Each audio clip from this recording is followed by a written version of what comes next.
Saudara semua, dimanapun berada, damai dan sukacita selalu bagi kita semuanya. Saya Pendeta Darius Pakiding, Ketua Majelis Jemaat di IPB Kanatoja yang sesungguhnya Serdua, Makassar, Sulawesi Selatan.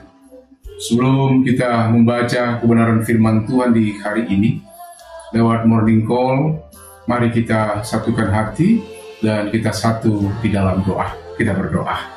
Ada syukur dan sukacita kami di pagi hari ini ya Tuhan, karena Engkau telah menyertakan kehidupan kami semua. Kami sudah bangun dengan keadaan tubuh yang sehat. Namun ketika kami ada saat ini, kami boleh mau untuk mendengar kebenaran firman-Mu di pagi hari ini. Dan biarlah sebelum kami membaca dan merenungkan firman ini, Tuhan berkati kami semua. Ada sukacita kami bangun, kami kuat, kami sehat. Firman Tuhan juga menyegarkan akan kehidupan kami. Terima kasih ya Bapa, berfirmanlah karena kami saat ini sudah siap untuk mendengar. Dalam nama Tuhan Yesus kami sudah berdoa. Amin. Morning Call hari ini 27 November 2024 dan pembacaan kita sesuai dengan urutan dalam Sabda Bina Umat yang ada terambil dari Kitab Rut pasal yang ketiga. Kitab Rut pasal yang ketiga pada ayat 13 sampai dengan ayat yang ke-18 yang akan saya bacakan bagi kita. Rut pasal yang ketiga ayat 13 sampai dengan ayat yang ke-18. Demikian bunyi kebenaran firman Tuhan. Tinggallah di sini malam ini, besok pagi. Jika ia mau, baiklah ia menebusmu. Tetapi jika ia tidak bersedia menebusmu, demi Tuhan yang hidup, akulah yang akan menebusmu. Berbaringlah di sini sampai pagi. Lalu ia berbaring di sebelah kaki Boas sampai pagi. Ia bangun sebelum orang dapat saling mengenali. Sebab pikir Boas, jangan sampai diketahui orang bahwa perempuan ini datang ke tempat pengirikan. Boas berkata, bawalah kemari selendang yang kau pakai dan rentangkanlah. Rut pun merentangkannya. Boas menuang 6 takar jelai dan menaruhnya ke atas pundak perempuan itu, lalu pergi ke kota. Setelah perempuan itu sampai kepada mertuanya, berkatalah mertuanya itu, bagaimana anakku? Rut menceritakan semua yang dilakukan orang itu kepadanya. Katanya, 6 takar jelai ini diberikan kepadaku sebab ia berkata, jangan pulang kepada mertuamu dengan tangan kosong. Lalu kata mertuanya, tunggu saja anakku, sampai engkau mengetahui bagaimana jadinya perkara ini. Sebab orang itu tidak akan berhenti sampai ia menyelesaikan hari ini juga. Demikian pembacaan firman Tuhan kita di pagi hari ini. Dan berbahagialah kita yang mendengar firman Tuhan dan kita tetap melakukannya di tengah kehidupan kita sebagai orang yang percaya. Bapak Ibu yang kekasih dalam Tuhan kita Yesus Kristus, jalan hidup kita tidak pernah dapat ditebak dan tidak mudah untuk dipahami. Dalam teks bacaan kita di pagi hari ini, ada sebuah kisah yang menarik yang kita sudah tahu dan kita sangat kenal. Kita tahu ada seorang perempuan yang bernama Naomi dan juga suaminya yang bernama Elimelek. Bahkan dia juga mempunyai 2 orang anak mereka yang namanya Mahlon dan juga Kihlon. Nah, dalam perjalanan kehidupan keluarga ini mereka pergi ke Moab dan menetap di sana untuk menyelamatkan diri dari sebuah bencana kelaparan yang melanda tanah Israel pada waktu itu. Nah, namun di tempat yang diharapkan memberikan kehidupan itu, Naomi justru apa yang terjadi? Kehilangan orang yang dia sangat kasihi. Suami bahkan kedua anaknya meninggal di tanah Moab.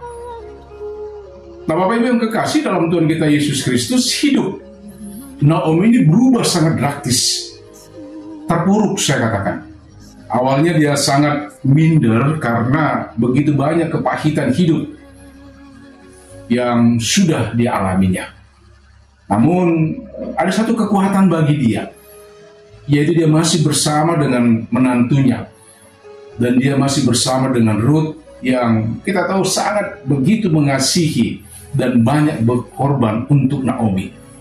Dia bersedia memulai kembali kehidupan baru di sebuah kampung halaman yang bernama Bethlehem. Ruth tetap mengikuti saran mertuanya yang bernama Naomi. Nah, Bapak Ibu yang kekasih, kerendahan hati seorang Ruth ini yang diberkati Tuhan. Apa yang terjadi? Ruth dia bertemu, dalam teks bacaan kita ini dia bertemu dengan seorang yang bernama, laki-laki yang bernama Boaz, yang kita tahu nanti dia akan menerima dan kemudian akhirnya dia akan menjadikan Ruth itu sebagai istrinya. Nah, Bapak Ibu yang kekasih, kehidupan Ruth dan Naomi yang tadinya pahit pun kita melihat dipulihkan. Kehidupan, saya katakan, berproses melalui berbagai hal dan juga sebuah peristiwa, suka dan duka, dan tentunya yang kita diingatkan untuk perlu bersabar untuk dapat memahami peristiwa-peristiwa yang terjadi dalam kehidupan kita. Menanti, saya katakan, dengan sabar sehingga kita bisa melihat dari akhirnya. Bukan hanya itu, melihat daripada hasilnya. Kita menjalani kehidupan dan menantikan hasil akhir yang sangat manis. Dengan iman dan pengharapan yang terarah terus kepada Allah, yang adalah penentu akan seluruh kehidupan kita. Tetapi Bapak Ibu yang kekasih, ada kalanya kita harus mengerti bahwa Tuhan juga Dia mengizinkan kita mengalami yang namanya itu kesulitan, kesukaran di dalam kehidupan ini. Jalan yang dilalui mungkin penuh dengan kerikil tajam, saya katakan. Saat semuanya hal itu terjadi dalam kehidupan ini, apakah yang menjadi pertanyaan kita? Maukah kita tetap sabar dan tekun hanya berharap kepada Allah? Walaupun kehidupan terasa sangat pahit, kehidupan ini sangat berat, kita diingatkan dalam teks bacaan kita ini, berseru dan berharaplah pada Allah. Karena kenapa? Karena Allah akan selalu dapat menjadi tempat yang sangat kokoh dalam kehidupan kita. Nantikanlah pertolongan, nantikanlah kekuatan, sukacita dan berkatnya itu bagi setiap orang yang saya katakan, yang mengasihi, setiap orang yang mengharapkan akan pada kasih Allah, yang disertai tentunya yang tadi saya katakan dengan sebuah kesabaran. Dan inilah yang akan membuat seseorang itu menjalani hidup dia dengan tenang, menjalani hidup dia dengan percaya bahwa pasti ada jalan keluar untuk segala masalah yang akan kita hadapi. Bapak yang kekasih, dalam sebuah tradisi Israel, bahwa kisah Ruth dan Boaz ini merupakan sebuah peristiwa yang saya katakan biasa. Karena seorang janda yang ditinggal mati suaminya, dan tentunya dia wajib untuk ditebus atau dinikahi oleh saudara kandung almarhum suaminya. Nah, tetapi jika dia tidak memiliki, saya katakan, saudara kandung, kerabat terdekatlah yang berkewajiban menebus janda tersebut. Tetapi yang menjadi menarik dari sebuah cerita ini bahwa bagaimana perintah Naomi kepada Ruth di tempat pengirikan milik Boaz itu adalah sebuah tindakan yang biasa di zaman itu. Demikian juga dengan tindakan Boaz menebus Ruth dalam konteks bacaan kita ini. Nah, namun tindakan biasa yang saya katakan, tindakan yang sederhana, itu merupakan bagian dari sebuah rencana yang sangat besar sekali. Dan kalau kita mengimani itu dalam konteks keimanan kita, bagaimana penebusan Allah terhadap umatnya, dan peristiwa Boaz menebus Ruth sekalipun merupakan peristiwa yang sangat sederhana, dia mengingatkan kita pada janji Allah untuk menebus umatnya ini dari dosa. Boaz dengan penuh kerelaan, dia mau menebus Ruth untuk mengangkatnya dari sebuah keterpurukan, dari sebuah kemiskinan. Dan tindakan ini yang dapat kita maknai, saya katakan, sebagai gambaran simbolis penebusan Yesus Kristus. Ya, dengan kasihnya yang besar, kita tahu dia mau turun ke dalam dunia ini. Lalu kita juga tahu bagaimana dia mati untuk menebus dan melepaskan kita semua dari yang namanya itu kuasa maut. Nah, tetapi Bapak Ibu yang kekasih, pada umumnya saya katakan kita berpikir bahwa sebuah perkara atau rencana besar akan diwujudkan dengan sebuah tindakan besar pula. Seringkali kita menemukan fakta yang sebaliknya, saya katakan. Tuhan itu justru menggunakan sebuah peristiwa yang sederhana dan menggenapi sebuah rencana yang besar. Nah, oleh karena itu dalam pengalaman iman sehari-hari inilah mengingatkan kita bahwa Tuhan itu kerap kali dia memakai hal-hal kecil dan peristiwa itu bisa mewujudkan sebuah rencana yang besar. Nah, pada zaman dahulu Allah bisa memakai peristiwa biasa, orang sederhana seperti Rut dan Boas.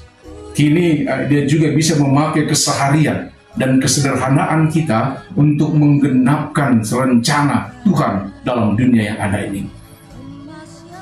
Kita tahu bahwa Rut ini adalah seorang perempuan Moab, dan dia mengambil sebuah keputusan untuk mengikuti mertuanya Naomi kemanapun dia pergi. Dan perjalanan Rut ke Bethlehem dan kehidupannya di sana memberikan sebuah pelajaran penting bagi kita sebagai orang yang percaya. Rut memiliki sebuah karakter yang sangat taat dan setia.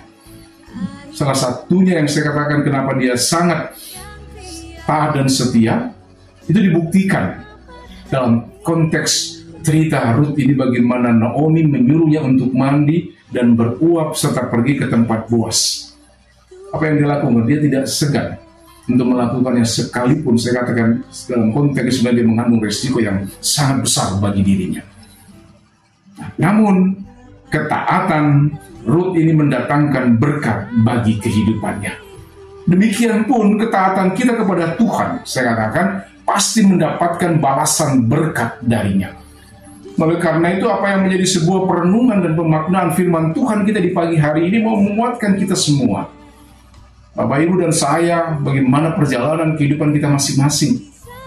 Apa yang sudah kita buat, apa yang sudah kita lakukan, apakah selalu berkenan di hadapan Tuhan? Tapi belajar dari sebuah kisah firman Tuhan pada pagi hari ini. Mari kita percaya apa yang harus kita lakukan dalam kehidupan ini. Apabila kita sudah melakukan bagian kita, Tuhan pasti bekerja. Dia yang telah memulai pekerjaan yang baik di dalam kita pasti akan meneruskannya sampai selesai. Dan ini percaya, Tuhan selalu bekerja, yang saya katakan mendatangkan yang namanya sebuah kebaikan dan kemuliaan itu bagi namanya. Oleh karena itu menjadi sebuah pertanyaan kepada kita semua lewat perenungan kita, lewat morning call yang ada ini. Apakah kita bersedia dipakai oleh Tuhan dan setia pada perkara-perkara kecil untuk penggenapan rencana yang besar di tengah dunia ini?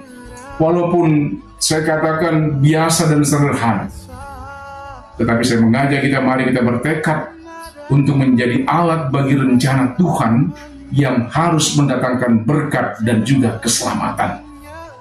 Sudah selayaknya saya katakan kita mengupayakan hal yang terbaik bagi Tuhan dan juga sesama. Tuhan memberkati akan firman-Nya, menguatkan akan kehidupan kita, dan kita terus ada dalam kasih dan juga kehidupan bersama dengan Tuhan. Amin. Mari kita satu dalam doa. Ya Bapa dalam kerajaan sorga, ya Yesus Kristus Tuhan kami, terima kasih ya Tuhan, di pagi hari ini kami kembali dikuatkan dan diingatkan lewat kebenaran firman Tuhan yang akan terus menuntun akan kehidupan kami.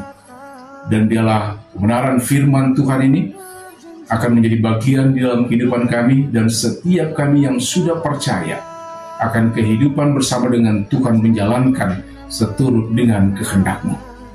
Berdoa untuk sekalian kami, dimanapun keberadaan kami. Tuhan tahu akan kehidupan kami, Tuhan tahu akan keluarga kami, Tuhan tahu akan pekerjaan kami masing-masing. Dan biarlah kami hanya mengandalkan Tuhan, Sang Sumber kehidupan itu, yang tidak akan pernah meninggalkan akan kehidupan kami semuanya. Terima kasih Tuhan Yesus, terima kasih Bapa dalam kerajaan surga, terpujilah Engkau, Bapa yang Maha Kekal. Amin. Terima kasih. Salam dari kota Sulawesi Selatan, Makassar, Kabupaten Goa, Ewaku. Tuhan memberkati.